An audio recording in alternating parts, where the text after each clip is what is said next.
I'm all around music. I play the keys, I play drums, I play bass guitar. Though drums is kind of like my major.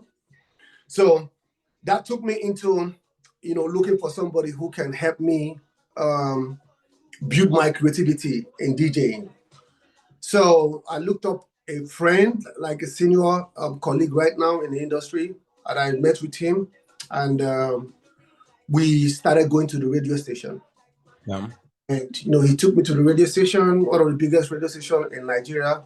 By the way, I'm from Africa and Nigeria. I'm from Nigeria, and we went to the radio station, and I started building that confidence on playing on air. Why people are not seeing you, but you know what you're doing. So this was about like 2008, 2009, and with that, he was a little bit famous. He was known in the industry. So all this time, I'm telling you, there was no Wizkid, there was no Davido, there was nobody. It was just the OGs, like Two-Face and the rest of them. Okay. I don't even know if just I don't even know. Yeah, it's very early. Very early beginnings. Okay.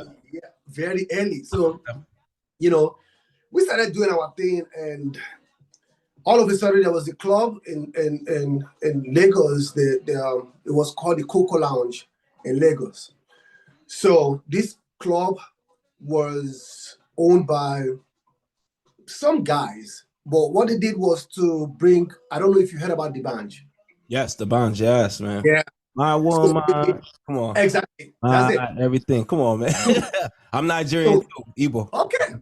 So what they did was to invite the band to be partly owner of the club, Coco Lounge. Okay. This was about 2008-9, thereabout. So I was the resident DJ. I was the official DJ of the club. So then the journey started. Coco Lounge back in the days was like the RCA Records owners. It was like the it was one of the, like, say it's one of the biggest club, like a record label, one of the biggest record labels. Those who were involved are like the more hits back then. The more hits were like Don Jazzy, Wandeko, The Bench, Ikechukwu, and all and all and all. So everybody wanted to link up with the Mohit because the Mohit were the first set of Nigerian artists who got involved into crossing into America. The band, to me, the band was the first Nigerian artist who had a remix with Snoop Dogg. So because of that, everybody felt like, oh, wow, man, if we need to get to these guys, it could be like a plus for us to, get noticed in the industry. Now, in every club, DJ is very, very important. In every life of an artist, DJ is also important. So they felt like, okay, since we know the club and we have to get to the club, why don't we get through the DJ? Let's hook up with the DJ.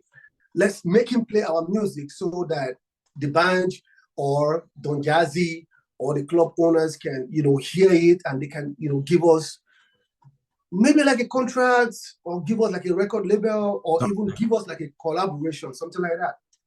So then everybody was coming to me, and trust me, there was a lot of artists gone already that we didn't even know. They were the forefathers of Afrobeat. Can you name me some of them artists? Okay, maybe like let me see, like Two-Face. Okay, yeah, of course. Face alone, like let me look for another person close. Ice Prince, Ice Prince? Yes, Ice Prince, yep. Okay. Let me look for somebody who is close again. Kiss Daniel or no Kiss Daniel. There was no Kiss Daniel then. There was not even then. Okay. There was I'm trying to remember the name of this dude. No. Yeah. So there was a bunch of them. There were so many of them. Like I can't even remember their names right now. But they were the people who engineered Afrobeat. Okay. After the fact that people like Fela, people like King Sunny Ade, people like Pasuma Wonder, you know, they already knew Afrobeat, but they call it Afro Juju. They don't call it Afrobeat. They call it Afro Juju. So Afro Juju is basically like the traditional pattern of Afrobeat. Okay. So they were those ones were the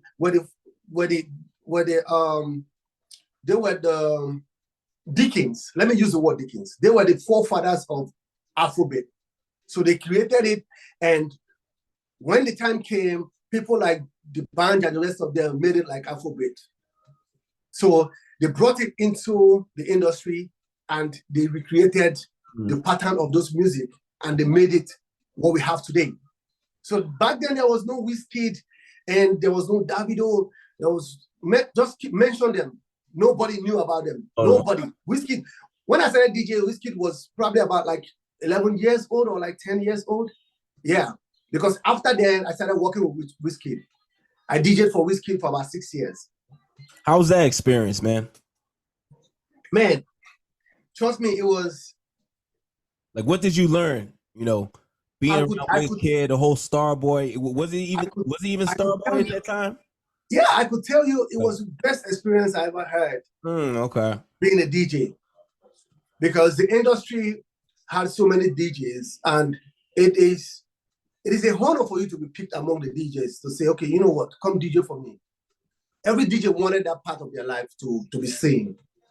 So 2014, it was April 2014, and after, I knew Wizkid quite all right, because then when he comes to Coco Lounge, the club I told you about, yes, he's been thrown out. They don't let him. Wow. Okay.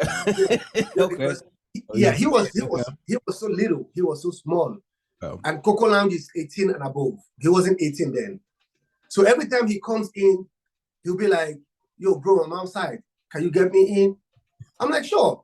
I'll go outside and talk to the bouncers, to the security guys, like, yo, this is my friend. Please let him in. He comes in, then he rolls with Wandiko. He rolls with the Prince. The Prince is the person who signed Rema right now. Okay. So the Prince is probably like Don Jazzy's nephew. Okay. So he knows the sounds. He knows the sound. At first, he was an artist too. He was an artist. So, but he decided to keep that to the side, and he brought in Rema to the scene. So back in the days, Wizkid rolls with the Mohit. Let me just say the Mohit. Okay. So if he doesn't come with them, he comes alone just to come chill. They don't let him in. So that was where we created that relationship. So by the time he went out of EME, he decided to form his own record label. He remembered me. He was like, oh, I used to know a DJ. And by the time he wanted to kickstart his journey in the music, in his career or whatever, he called me in. I was like, bro, can you work with me? I'm like, yeah. If you're enjoying the content you're watching right now, and you want to learn how to level up at all your events and create vibes, well, make sure you subscribe to the YouTube channel right now.